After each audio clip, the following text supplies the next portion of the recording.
Okay, so welcome everyone. My name is Martin. I'm glad you joined me this afternoon, and I'm really glad that lots of you turned up on this presentation. I was actually afraid that there will be less people because the title of this presentation is not really obvious, and I thought they would put a little bit more information on the brochure. But what I'm going to talk about in this presentation is probably the most important presentation, for me at least, this day. Even though I'm not going to go into details of the applications like Photoshop, Illustrator, InDesign, as I usually do, I'd rather share with you my insights into the creative industry today. The most important revelations I found throughout the years working in this industry.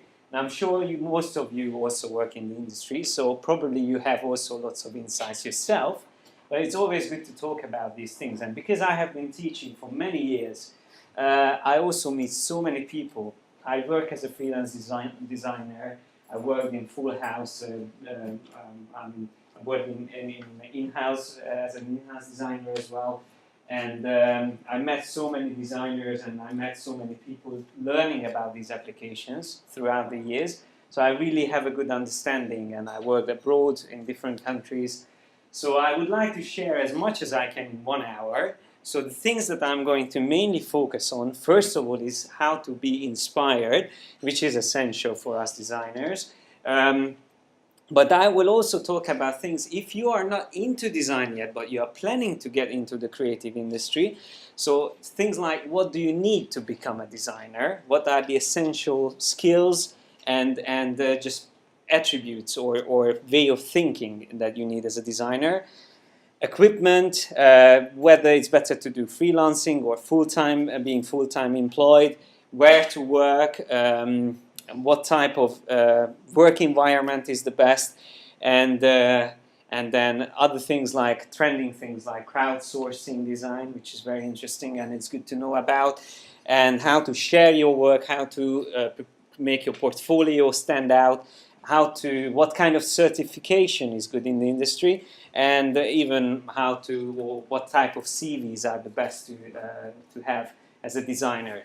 So there's a lot of things to cover. I will try to cover everything today, and I am recording this session, so if you have any questions you can ask, and I will be able to give you loads of useful links, so that's also going to be recorded in this presentation. So you don't have to write them down all, just come back to Academy class, and on their YouTube channel they will have this and all the other presentations as well.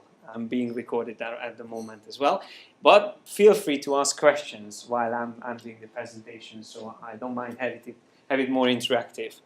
Okay, so that's all what we need to know about a presentation, and let's get started. Before we go to the next page, it's inspiration. Why is it so important? We always say that starting with a blank page is the most difficult thing when you have to create something, whether it is user interface design, website, printed material. It's always difficult when you have nothing in front of you. But nowadays, it's so easy to access other designs online. And there are so many amazing channels where you can really tap into the trending things, best examples from the industry, from the most professional ones to the most amateur ones. So I'm going to talk about these resources, and soon I will go into detail. But here is a list of my favorite websites. And these are actually websites that I try to visit at least once a week. That's quite a lot, but I try to keep up with the industry.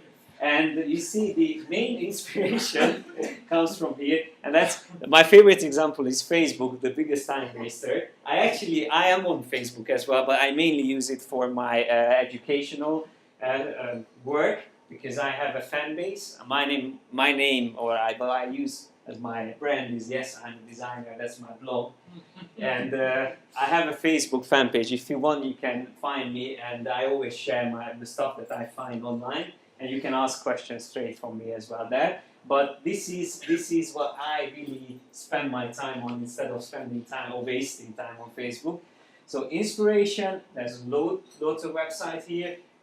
You can find jobs through these, and these are mainly UK based. I intentionally have the UK based sites where you can find jobs. There's so many offers. Just as an example, my wife, she was she was working here at academic class and as an administrator, and she didn't learn anything, studied anything about design, and she took a year off, studied for a year on her own at home. I helped her a bit, and then when we came back, we were away in Hungary, where I'm from, and we came back to London a couple of months ago, and in 2 weeks she got 5 job offers, searching from these websites, and she already works as a designer, starting from scratch. A year ago she didn't know anything about Photoshop and Design Illustrator. So it's really all about the motivation, dedication. If you want to become a designer, it's possible. There's so many jobs out there. Marketplaces I'm going to talk about as well, which is very interesting. If you don't want to get employed, but you want to still do design even besides doing something else, these marketplaces are the best way to earn money from your designs online. I mean, there are projects at the moment, probably around 1,000 projects, each at least £1,000 worth that you can get online if you just sit down now and start working. So many projects if you just check out those websites, marketplaces. So you don't have to go anywhere. That's the best thing. You can be self-employed and work from home and just simply do design and choose whatever you want to do, what type of design you want to do. But what is always difficult is to get rid of the creative block, or just to break out from this. And that's, again, whenever you start any project, that's the most difficult thing, because we have so many things that we are worried about. Am I good enough to do this? I'm sure there are others who will do this better. Do I know what's needed for this project? And so many other things that we always just think about. And the best way, again, what I can say, is to go online and find inspiration. One of the sites is Behance, which is now integral part of the whole Creative Cloud. Behance really shows from the best to the worst. Every design project that is published is probably you will be able to find it here on Behance. And looking at these examples, you should feel more encouragement than feeling like, oh, I know we'll be able to do these type of things. What you can always do is just look at them and try to find out, look at these projects and try to find out what do you like about them. And try to implement that into your work. Just simply, quickly look at it. In 5 seconds, you would be able to probably tell what you really like about it. And then you look at another thing. And only if you spend like 5 minutes every day in the morning before you start working, no matter what you do, if it's a little bit creative, this will be a useful thing. 5 minutes, go to these websites and just freshen up your brain. Just start thinking creatively. If you just look at some good examples, it will immediately help you to think, and ideas will spring in your head. So that's the best way to break out of this creative block. Instead of spending hours trying to sketching and looking at the white paper, there's so much ways to find inspiration. So definitely finding it online is a great way. But of course, there are other ways to find inspiration as well. It's not only these websites.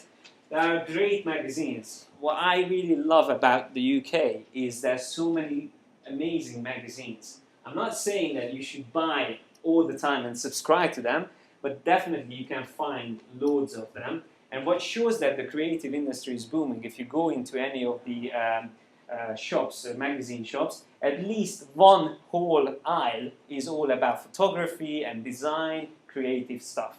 So that really shows that it's a big industry. And it's just getting bigger and bigger every year. You can attend seminars like this, where you can also be inspired. Then books, still a good source of information, but I would say for visual things, it's just much easier now finding things online. And then the shows and exhibitions are also useful to find inspiration and also to connect with other people. And I always say this, that people ask me that exactly where to find inspiration. I always say that whenever you feel like you have new ideas, that means you've been inspired. It's hard to tell when you are exactly inspired, But usually when you have new ideas, that means you've been recently inspired. So just analyze where were you when you had the new ideas. Maybe it's just an environment. Maybe you just went to Nando's or somewhere, and that gives you new ideas. So maybe that's a good way of being inspired. So just try to analyze yourself, and that also helps you to understand how inspiration comes to you. Okay, now after going through this, let me just go back a little bit to the browser and show you a website which I think in the recent years became the best way of organizing inspiration and collecting stuff from the internet. That's my profile on Pinterest, and usually you can tell if someone is just doing or using a social network and just using it for fun, or someone who uses for real.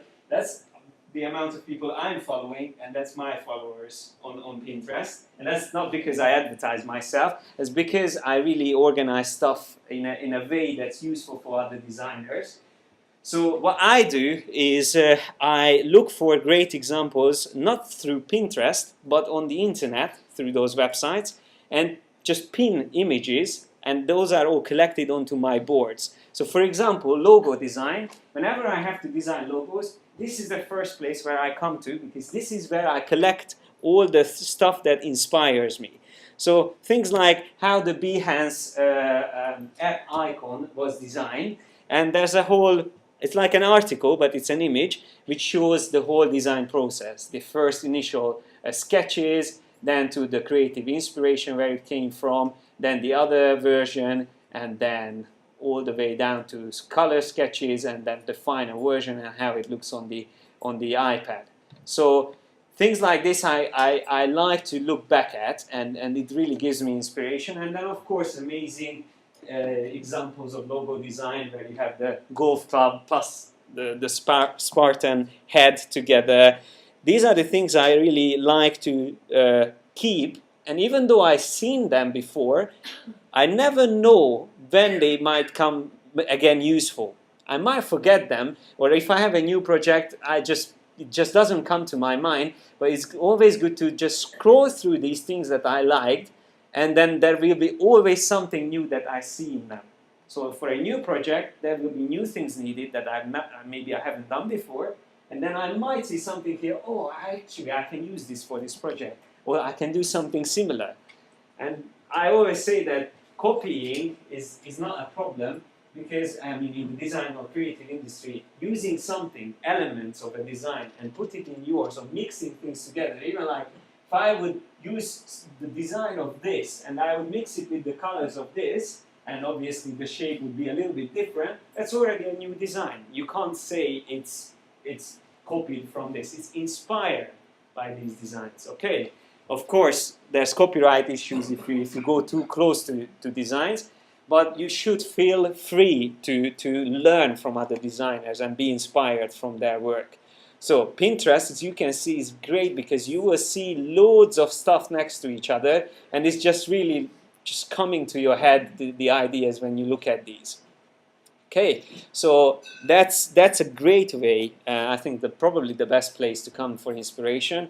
If you don't have this collection, I mean I have around 2,000 images saved here. If you don't have a collection like this on Pinterest, you can always follow others like myself. You just come here and say you are interested in logo design and typography, then you can say you only want to follow these boards from me. So whenever I pin something on them, it automatically comes to you. So it shows up on your account in your feed. So you see what I'm pinning. So if you follow like 10 good designers, they do the work for you. You don't even have to look for inspiration. They are feeding you with inspiration. And that's the cool thing. So you can see I have loads of other things here. So not just directly design, but I'm also interested in digital art, and I have a separate board for that. Okay, so that's Pinterest. And then obviously the websites that I was talking about, I have them here in my inspiration category, and these are the things that I usually go through every week.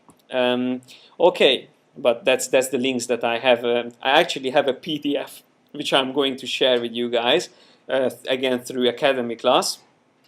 And I have the links in there saved, so you don't even have to write down anything. It's all saved.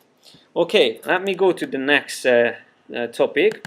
Should I be a designer? Now, this is, I just go through this quickly because probably, how many of you work as a designer or in the creative industry? And how many, okay, almost everyone. How many are you planning to get into it?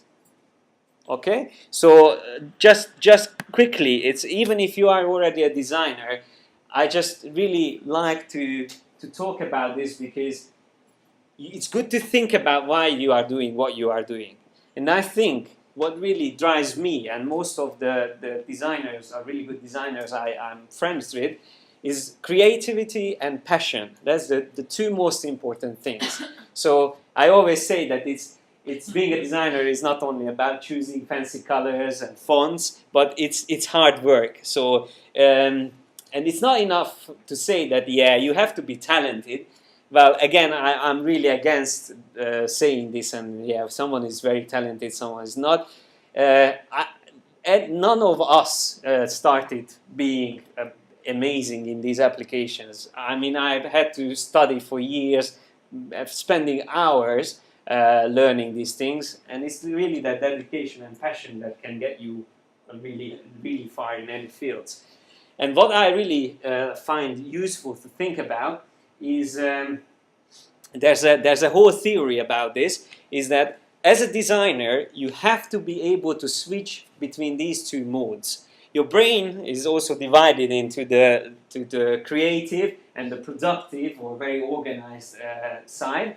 But you as a designer have to be able to switch between these daily, and not just once, several times. So sometimes you have to be very creative, coming up with ideas, which is usually we call brainstorming or concepts. That's probably a short period of time, like half an hour, and your brain just burns out. You just can't brainstorm for a whole day. You will die probably. But if you do that for half an hour, that will give you enough things to do, and then you have to switch to the productive mode, where you are very structured and you know exactly what to do. You know that you have to use smart objects in Photoshop. You do all the things that you've learned, and which is very based on all the methods that you need to know. That's the productive mode. And switching back and forth between this is a key, and that's really important. Every day, try to think about this. You have to be able to switch between these two, and be sure that you know that in which mode you are at the moment. So being organized and focused is just as important for designers as being creative. That's something that some people might not think about. And then the other interesting question is, are we artists or are we designers? That's it. I think these two characters, everyone know them. I would say, as a designer, you will never be bored switching between, again, being an artist and a craftsman, very similar to the same thing like being productive and creative. Because sometimes you will be very artistic, coming up with ideas, but then you have to be almost like a craftsman who just sits down using the tools, putting things together, following steps, and repeating things that you've already done before. Okay. That's again the same thing, but a different comparison. And passion above all. You can find this everywhere. Everyone's talking about this. I would say it also. That's the engine that drives us through whatever we want to do in life, and it applies to creativity and design as well. And then, I also have this. Are you passionate about design? These are the questions you can ask about yourself. Have you ever stopped at an advert on the street wondering how did they create such a cool-looking poster? I always find myself stopping and just trying to think how they did it in Photoshop. And that's a good thing. That's what you should do. That's why I like to just always... Sometimes I forget that I'm waiting for a train in the tube. I just wait for it to go away so I can see the poster for a bit more. Have you ever spent minutes for choosing a font for an invitation or greeting card? So these are questions usually like non-designers, I tell non-designers to think about. Have you ever bought a product just because the packaging looks better than the other similar products? I'm useless about choosing products because I always choose the nice packaging ones. And then, yeah, and my wife is the one who's choosing the better priced products. So you need to be a hard worker who's passionate about that design. That's the conclusion. That's really the essence what I'm talking about here. Okay, so that's done. Let's go to the next topic. This is the equipment, and is it important what equipment we use, or it's more important that what we can do and what we are? That's again another interesting question. And yeah, costs of being being a designer. So first of all, again, I can just emphasize this dedication is the key. So you don't need fancy tools to be a great designer. You can just simply use a paper and a pencil, and you might be able to create something far better than someone else will do in using an iMac. So it's not really about the tools, and it applies to everything, not just the computer. It really applies to everything, because there are so many things that's great to have. I mean, these things are very expensive. The Wacom Cintiq, I have one at home, and I worked hard for it to be able to have it, but it didn't really change much in the way I think. It's just it might be able to save time for me. It's maybe more fun to use, but essentially I didn't change much the way I work. Okay, so if you're good in drawing, then it's great to have a tool like that. But to learn to draw, probably you don't need that, and to improve your drawing skills, you don't need any tools like this. Paper and a pencil is enough, as I said. So I know two brilliant illustrators. One of them draws for the Guardian, who draws in Biro. exactly. So doesn't even use a computer. Exactly. Does the whole thing in Biro. So there's this huge change in the industry. Everyone is moving digital, which is great. I'm doing everything digital as well, but that doesn't mean it's like that's what will make you a designer. Okay, so don't feel like you have to buy all these things and that will save you and that will make you a good designer. It's really, as I said, dedication and passion and spending time on doing things. If you're spending time drawing on paper, that will take you just as far as spending time on using these accessories. And there's, obviously, I'm a big fan of Adobe. I'm not employed by Adobe, so I don't have anything really to do with Adobe apart from being certified as an instructor. But really, there are even free software out there which are great. So these like DeviantArt has its own drawing application as well, which is great. SketchUp is another great one. Inkspace. There's free software as well. Of course, Adobe became a huge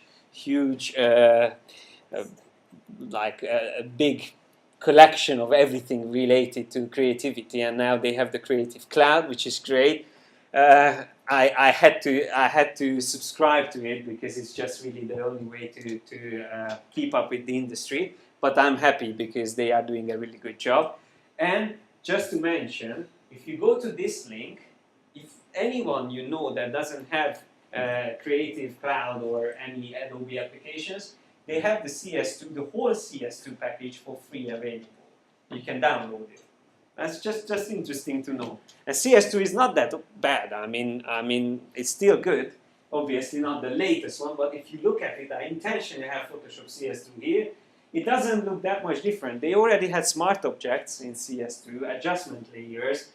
Most of the important things that you need to do in your creative work, you can do it already in this. And that is a free software, Photoshop CS2, and all the other CS2 software is free, completely, and legal. You can download it from that link. Yeah, before only from torrent websites, now from Adobe's website you can download. Investing in your equipment will help you, but it won't get you anywhere without investing your time into learning to use them. Okay, so that's how you should think about it. Okay, and I think that was the end of this, yeah. And next one is going to be about, just set this up, it's freelance. Is it better to be freelance or is it better to work in a company and do full-time design? It's again a different thing. How many of you are freelance designers? Okay, some. And the others, I guess, work in a company, full-time full-time? You do both? I do part-time. You do both as well. Cool, that's really good. So freelance is definitely, on its own, it's a very difficult thing to do because there's so many advantages and disadvantages to both sides. Obviously, the easy thing to think about freelancing is that you are free, you are your own boss, and you do and choose projects for that, whichever you like. But also at the same time, however nice it looks, and working from home, obviously saving a lot of time in commuting, no matter how nice it looks, you can also be very easily distracted, especially if you don't have anyone around you. Like I work at home, but my brother-in-law is a developer. He's really good. He's into all of these crazy coding. I just only see like codes and numbers on his screen. But it's great to have him next to me. So he always comes to work with me because he feels the same, and he's working from home, also freelancing. We just easily get distracted, starting to play PlayStation and stuff like that. It's so easy instead of doing our work. So when we are sitting next to each other, we don't have to talk or we don't have to do anything with each other. Just simply having someone next to you when you do your freelance work already will help you to stay focused and do your work. So things like that looks great, but if you are on your own, very difficult to keep focused and do what you need. Also, because you don't have anyone to share it with immediately. You can share it online still, but just to have someone next to you, even if it's a developer, you can still ask for their opinion. And that's very important to have that human relation still. It's not good to be locked up at home as a freelancer. So yeah, I say blessing or curse. That's exactly what I was talking about. So when you are full-time designer and let's say you work in a big agency, I worked here in London in a really cool agency.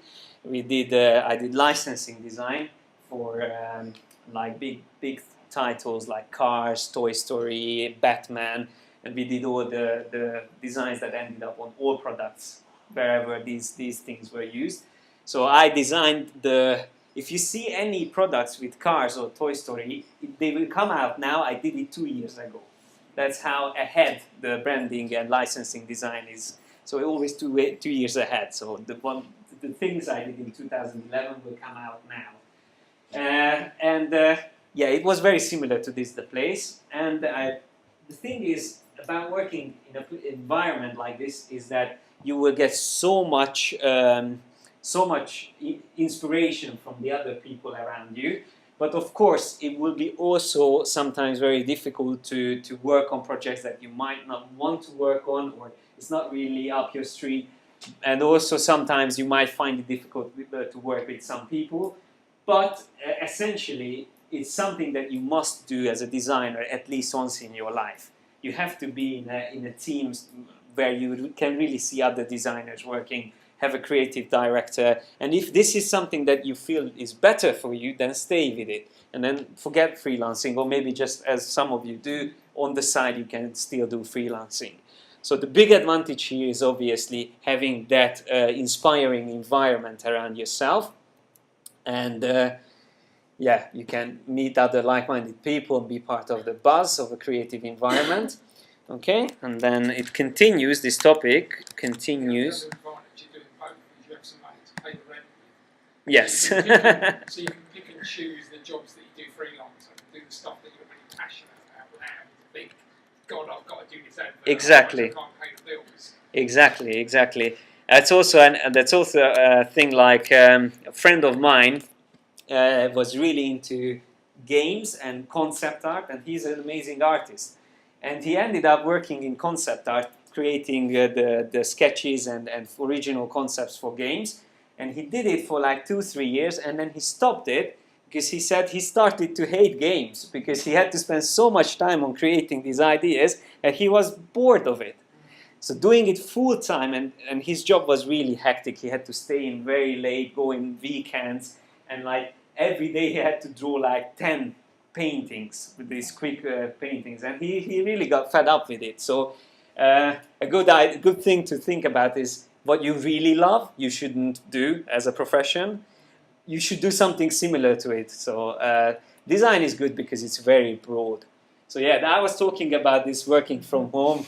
Yeah, it's a comparison, and I've seen this somewhere, and I was really, it was an amazing number to see. If you commute roughly around 2 hours to work, which is not unusual here in England, especially around London, there's so many commuters who 1.5 hours to 2 hours, that will be 65 days of your life per year spent on commuting. 65 days, that's just scary. Of course you can do useful things while you are commuting, but I can't really focus on anything useful while commuting. Get your laptop out when you're in that situation. Yes. You know. Like today as well, I came with the Northern line, and there, I don't know, maybe some of you also came, and there were like half an hour delays. So it was really like sardines in the train. So you can't be really creative there. So apart from saving time and commuting from home, that we talked about this. And I also talked about this, that you shouldn't lock yourself up at home. It's always good to meet other people, share your work, because that's the way we should approach our work, and that's the way we should go ahead always to share it. Okay, I think this is enough. Co-working spaces. Again, if you are planning to do freelance, or you are doing freelance, another great way to avoid being locked up at home is to go into these co-working spaces. There are so many in England, and actually all around Europe. I've been traveling around 2 years ago, and I've seen these places everywhere. And it's another great thing because you just pay. You can pay for a day, or even sometimes by the hour, to stay in a place like this, where you will have a desk where you can sit down, internet, everything. They might even have computers that you can use. And there will be loads of other people doing lots of different other things. But having those people around you, again, of course, can distract you as well. But it will give you that motivation, new ideas. You can sit down and talk to them. And I met so many people when I was traveling around doing the following thing. I think it's the next one. Yeah. It's when you are traveling and doing design, that's a really fun thing to do. If you are not, if you have the time, and if you want to try this is really fun thing to do, because really this is all you need. That's the stuff you need. You can pack up everything and just go and do design on your way. This is not my stuff, by the way. It's another guy's stuff. But it's a Turkish passport. Exactly. Yes. Wear socks. Sorry? It doesn't wear socks. No. Or Turks doesn't wear socks. Or t-shirts. But this is definitely something that's another great thing. And I've seen there was a Swedish guy who turned a van into his home. It's like a design studio at the same time. And he was driving around the country, went to companies, and if they wanted anything with design, he just parked his van where he slept and worked next to the company. So the managers went always to his van. That was like the meeting room. And that's the way he did it. And that's just another brilliant idea to do. So there's so many ways you can really extend your career and just step into different things. Okay, next thing I wanted to talk about, I don't know how much time we have, around 20 minutes left, so I might be able to cover everything. This is also an interesting thing, the concept of lifelong learning. This applies to, again, everything, not just design, but design is, again, related to so many other things. And we are talking about how to be inspired. And really, whatever you do, it doesn't have to be closely related to design. It will help you to be better at design. And what I would like to show you, let me just go a little bit further ahead, is these are the obvious things that for designers are useful skills to have. Photography, painting, but you can extend it to anything, really. Music, dance. These are all things that might give you inspiration and which will help you to break the creative block again. So everything really what you do will be will have an effect on the way you do design. And obviously, the more diverse things you try, and like I love hiking, and whenever I go on hiking or mountain climbing trips, when I come back, I just come up with so many great ideas. And then, of course, when you're just staying in one place and you don't go out, then you will feel that you need some sort of inspiration. So traveling, hiking, these are all great things to do. Chair, that's again another thing, very, very essential, basic thing, but obviously it can really affect how you work, because sitting is what you will do for like 8-10 hours a day. If you think about that, then obviously the chair is probably almost as important as your computer or whatever you use as a tool. And which one is the best? Really, it's hard to tell. There's so many different ways you can work, and to tell the truth, what I prefer to use is the ball.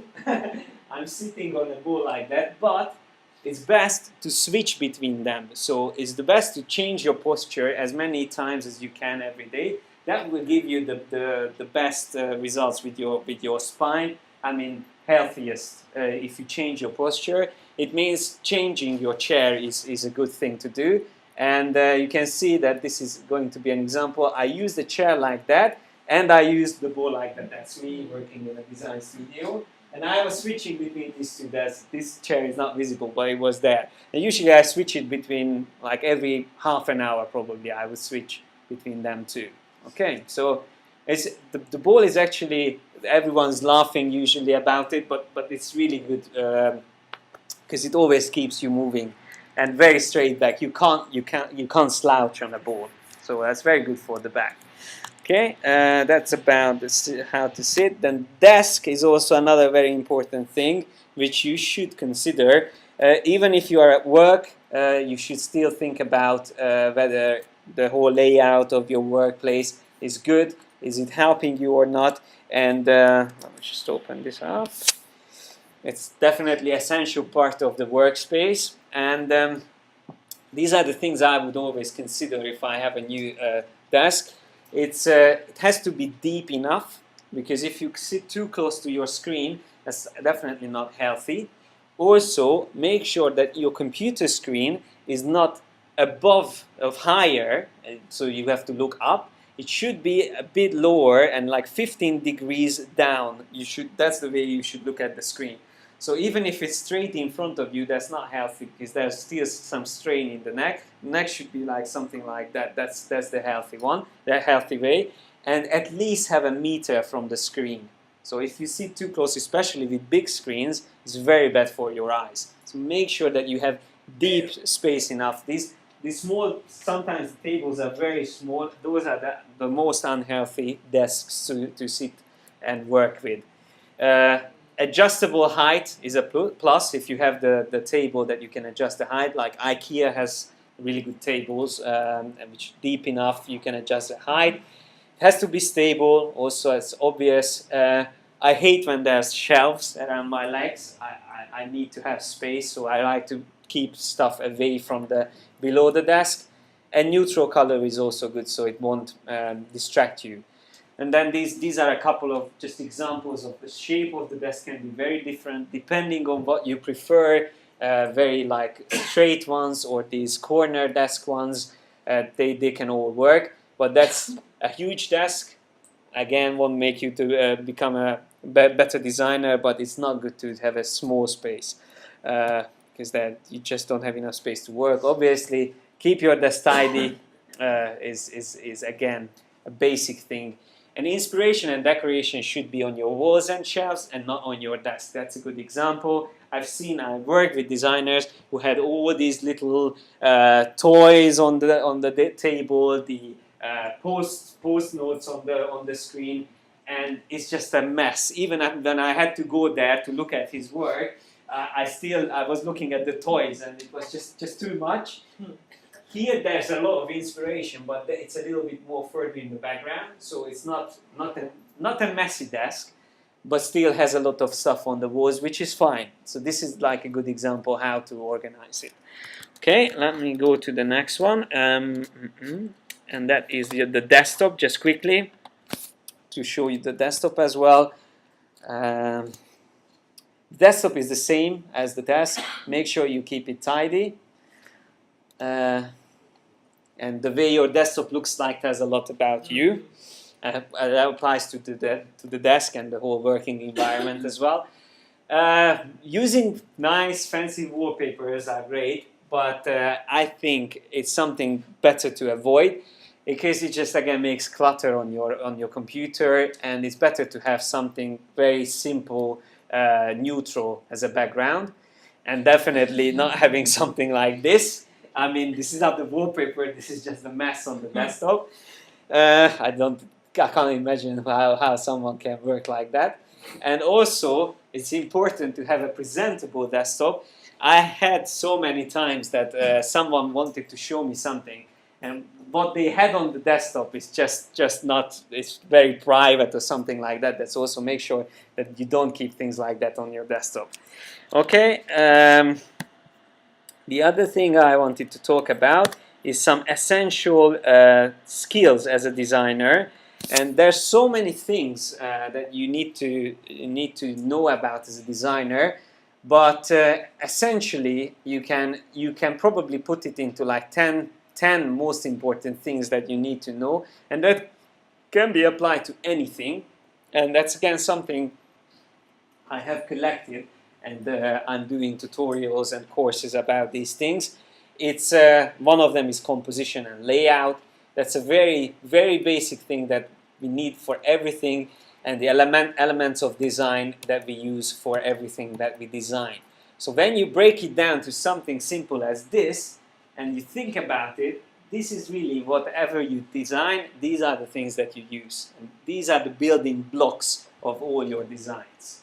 So while you are in other professions, you need other different tools, like in music, you have to learn about the different chords and stuff like that. With design, these are the tools that we use and put into our design day by day.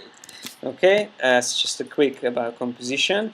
And then theory is something, so apart from having these skills, we also have to learn a little bit about theory. And I have collected that's another PDF I can share, and probably it will be also available. If not, you can find it on my website. So through the Yes, I'm a Designer blog, you can find these things.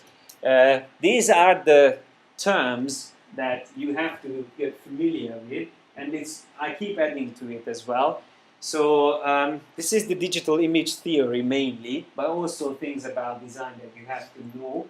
And it's not that difficult to keep up with these and to get used to these terms. But just as an example, for resolution, that's something that I still find it every time, even like designers working full-time as designers, they still have problems with basic things like resolution. The easiest way to understand it is that whenever you have a printed image, if that printed image has 72 pixels per inch, that means on an inch distance, which is 2.54 centimeters, 72 pixels of the image will be printed. If you have 300 pixels per inch, that means on the same distance on the printed page, there will be not 72 but 300 pixels printed. So it will be much more condensed. That makes the print smaller but better quality. That's essentially resolution. And if you are in Photoshop and you work with an image, let me just show you this. If you go into the image size and you turn off resampling and you change the resolution, what will happen with the image? Does anyone know what will happen? Pixels will get larger. It gets upscaled. Okay, let's see. Nothing happens. Because we only change the resolution. That doesn't affect the image itself if resampling is turned off. It just tells Photoshop what is the print size I want to get from this image. So if we have the resample on, then it will change the size as well. But it actually just told me that this is the maximum size that I can print this image in a good quality. And if I go back one step, let me just go back and then see it. Now with 72 pixels per inch, it's much bigger. It's almost an A4 size. So that's the difference. So resolution really, essentially, is only when you want to print the image out. That's when it becomes important. Okay, because that decides the size and the quality of your print. These basic things are very useful to know about. They're not difficult to understand, but definitely will help you when you have to do design. Okay, and then we have not much left. Inspiration we talked about. Keeping track of the tasks you have to do. Also, if you are a full-time designer or if you are doing freelance, is very important. And the best way to do it, I found, is to use action method. This is if you use Behance, you probably met this website before as well, because it's the same creator. That whoever created Scott Belsky, who created Behance, he came up with this action method as well. I mean, this website, and it's a free website to use to a certain extent. After that, you have to subscribe to it, but it's the best way to organize your tasks, and it's the way it works. It's the reason why it's called action method is because what it essentially tells you is that instead of writing down that you have to design a logo for this company, you should actually have a whole section for the things you need to do, like reading the brief and asking questions from the client. That should be an action step for that project. And obviously you won't forget this probably, but to have that down like that will remind you that you need to do these steps and follow these steps. And it's always great to tick off things that you've already done. And if you have just like logo design, that would probably take you 2 weeks to tick that off. But if you have several steps that you can tick, it will motivate you to keep on doing it. It's always difficult to start something, but if you have small steps that you can follow, it will be easier to start off, and then you can keep going and going much easier. So it's good to break up in action steps, whatever you do. Even if you don't use this website, this whole philosophy behind using small steps is better. So yeah, ticking off an action step always gives you a rewarding feeling. That's essentially the whole idea behind it. Okay, and then just close these. And there's crowdsourcing, which I would like to just quickly talk about. The most common or the best website probably for crowdsourcing is 99 Designs. How many of you heard about it? 99 Designs. Heard? How many of you actually done projects on 99? One.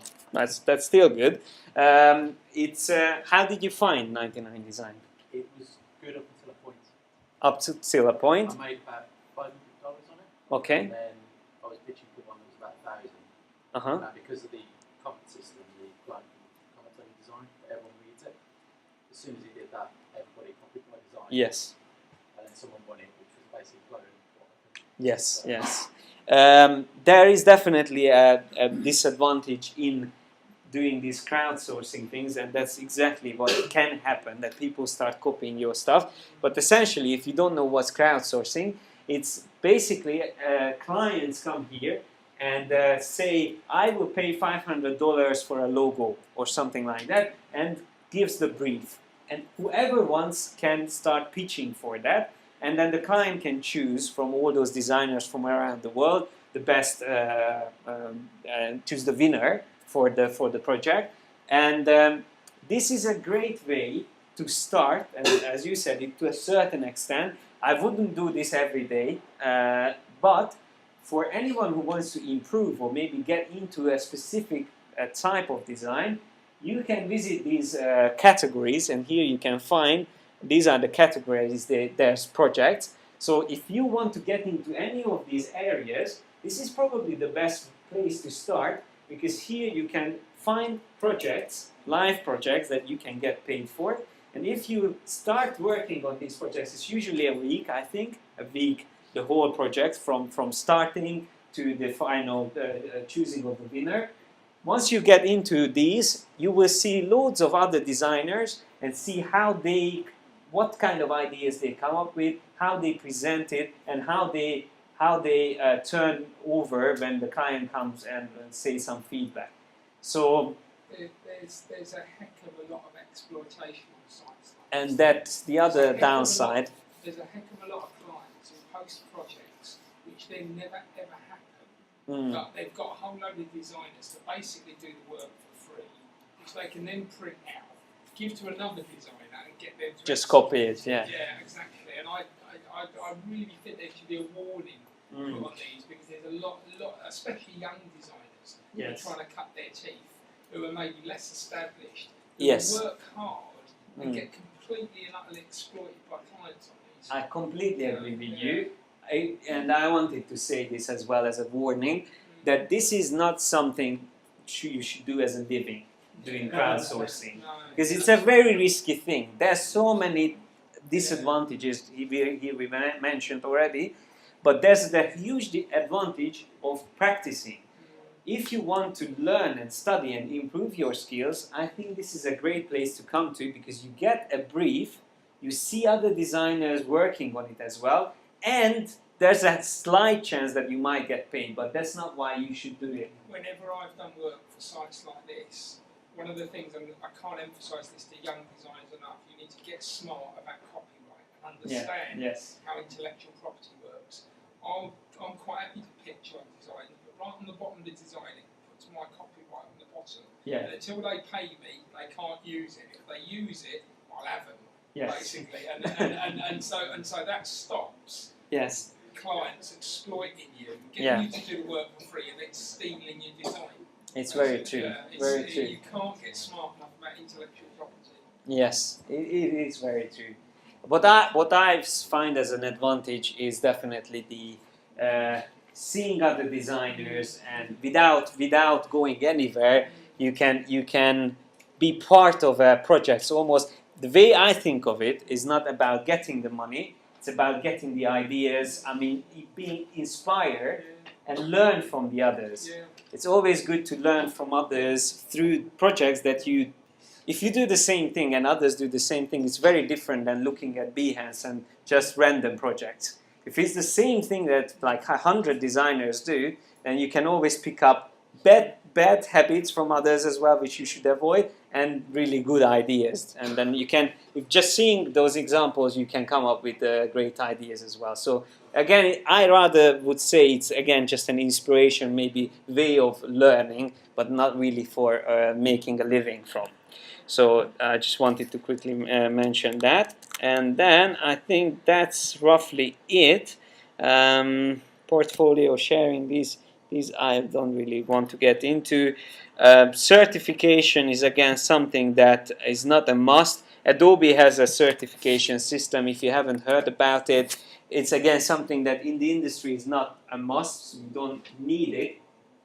But they have two levels, the ACA and the ACE, and you can get certification from both of these levels, the expert and the associate, which is quite good, but the exams actually are not really related to design. They are ABCD questions, so it's not, you don't have to do anything with design. You don't even use the application when you are doing the exam. It's just questions. So it's something that won't make you a better designer again, but it's something that maybe if you are interested in Adobe, you can use. Do you have any questions? Yes? Do you know how much the ACE qualification costs? The ACE, the expert? It depends, I think, on which application you want it to do for, but you can very easily find it out on the website. I think it's around, if I'm not mistaken, $150. So probably around £90, I guess. It should be around that, the expert. The associate is, I think, is cheaper.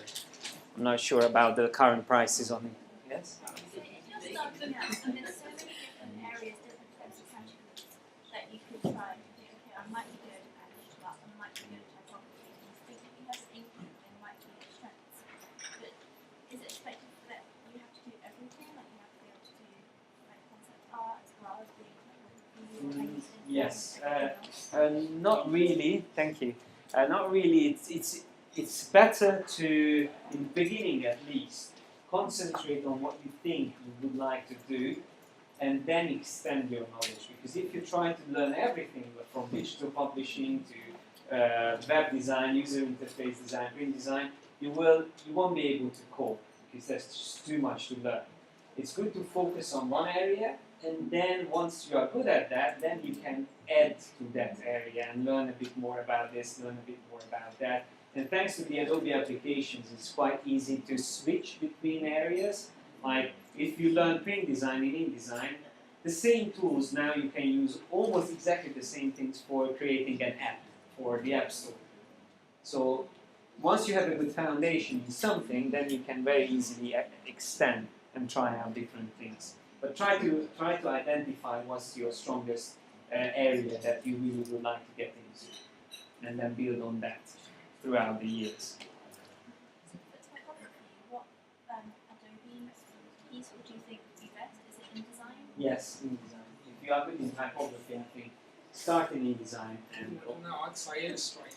And Illustrator. It depends on whether it's more artistic or more for layout. Yeah. For layout, it's more InDesign if you want to get into magazine, editing and stuff like that. If it's more artistic, like calligraphy and stuff like that, then maybe Illustrator. Okay, any more questions? If there's, yes? Enhance this, like using it, when you were working on something, you would automatically sort of save Photoshop file to enhance for your clients. So is that protected, or can anyone see it potentially? If you're working in No, you can be protected, so you can make sure only the client will see it. Yeah. You can decide whether it's shared with everyone, it's transparent, or it's just for a specific client who you share the link with. Yeah. Okay, if there's no more questions, then thanks a lot for your attention and good luck.